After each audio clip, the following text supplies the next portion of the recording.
पर चढ़े रे छौड़ा निचवा लागल हो ताला रे। सुतग लगावा वाला गे हो तो नया बहाना गे जल्दी से घर ले चले गे छौड़ी कर बउआ के घोटाला गे। अरे सीढ़ी से कोठा पर चढ़े रे छौड़ा गेटवा में लागल हो ताला रे। सीढ़ी से कोठा पर चढ़े रे छौड़ा निचवा लागल हो ताला रे।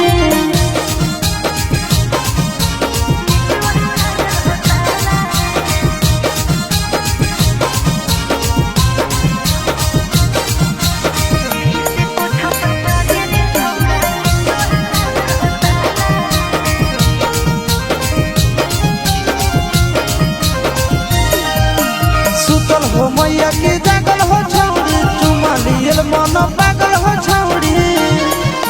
सुन आगे से छौड़ा ने पीछे से आवे बोल बोल के रे ने सबके जाना रे।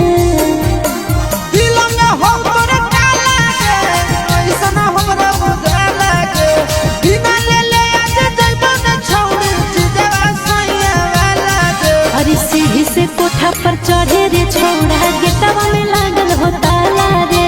सीढ़ी से कोठा पर चढ़े रे छौड़ा निचवा लागल हो ताला रे।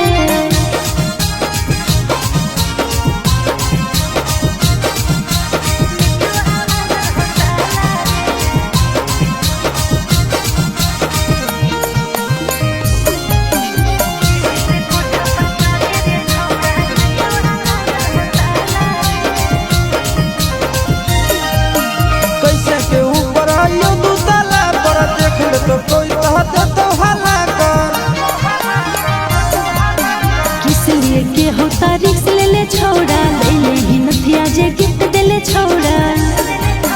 बोलो तोरा चिट्टू राजा गे खोले जल्दी दादा राजा गे जैतो नया जाया सिस तोरा ले ले बिना मजा गे। अरे सीढ़ी से कोठा पर चढ़े रे छौड़ा गेटवा में लागल हो ताला रे। सीढ़ी से कोठा पर चढ़े रे छौड़ा